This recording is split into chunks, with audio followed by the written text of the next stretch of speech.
Joining us now here in New York, Democratic Congressman Mikey Sherrill of New Jersey. As we said, she's a member of the new House Committee on Strategic Competition between the U.S. and China. She's also a Navy veteran who previously served as a Russian policy officer focusing on implementing nuclear treaty obligations between Washington and Moscow. Good morning, Congresswoman. Good to have you here. Good morning. Thanks so much to talk to you about, especially this news out of Taiwan. Sure. The United States sending more troops to Taiwan. But let's start with the president's visit, the importance of the signal he sent, not just by walking the streets of Kyiv with President Zelensky, but making that speech in Warsaw in defense of the West, in defense of democracy, in defense of freedom. How significant, in your eyes, was this week for the president, but also for the world?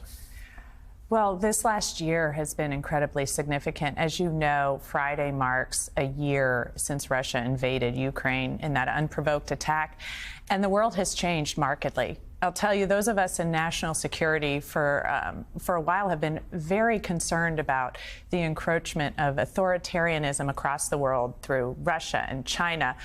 And now we see our NATO alliance stronger than ever. The president's forceful speech in defense of our democratic values, I think, was the exact right tone and tenor for where the world is and needs to go.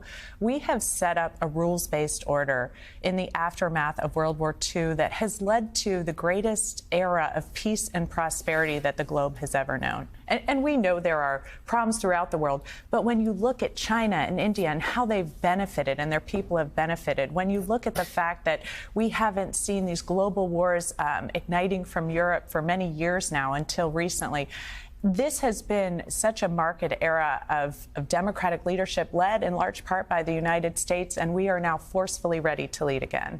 So what is your sense, Congresswoman, of the level of resolve and commitment inside Congress, inside the House of Representatives, in supporting Ukraine? This small group of Republicans gets a lot of attention. They want us to walk away from Ukraine.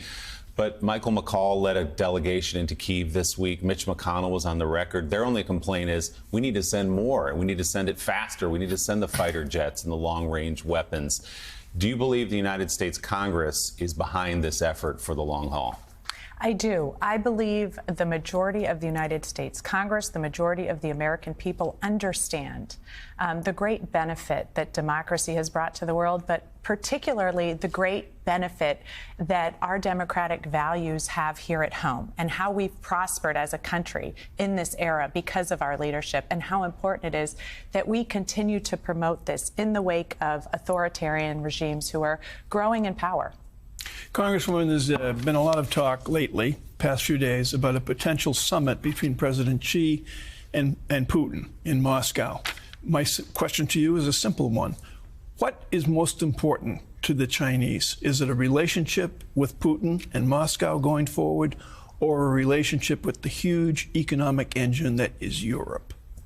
Well, I think that's a really great question, because as we look across the world, we often gauge how leaders are faring based on what would happen in the United States. And people forget that Xi and Putin control the media, control communications, control thought, and that they have a population that is not used to democracy, is not used to independence or autonomy over their own individual futures. So I think what Xi's concerned about is control.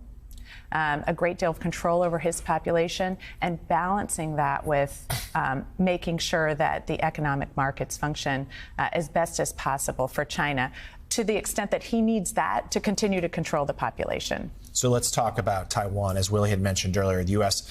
news coming out this morning going to more than quadruple its presence there in terms of troops in Taiwan. We know the rhetoric around the island has picked up dramatically in recent months. We also know that House Speaker McCarthy is planning a visit in the months ahead there, sure to inflame Beijing further. So just give us your sense as to where things stand right there. And do you see a link between what Beijing may be doing with Moscow, though the administration says this move was long planned? We couldn't help but notice that it was leaked today. Well, I think what you're seeing is the United States, our commitment and resolve to helping Taiwan defend itself. And that's in the wake of what is happening, in the wake of global events. It's more important than ever that we ensure that Taiwan has the tools, the Taiwanese have the tools to protect and defend themselves. And I think that's what you see with this exercise. That's what you see with this training right now. How fearful are you that a conflict is eventually inevitable over Taiwan? I would never say a conflict is inevitable. I think we are doing everything we can now to deter that conflict from ever taking place. And part of the way we deter that, make no mistake, is ensuring the Ukrainians win this war against Russia, because China's watching. And if Russia is able to, invade and overtake the territorial integrity of Ukraine, overtake this state, a democratic state, without severe repercussions, then that says something to China.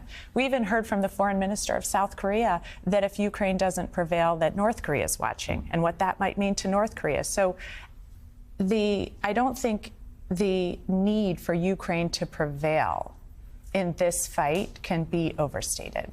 And all that, why that show of Western strength and unity this week has been so important. Congresswoman Mikey Sherrill of New Jersey, thank you, and give our best to Montclair. Thanks so much. I will.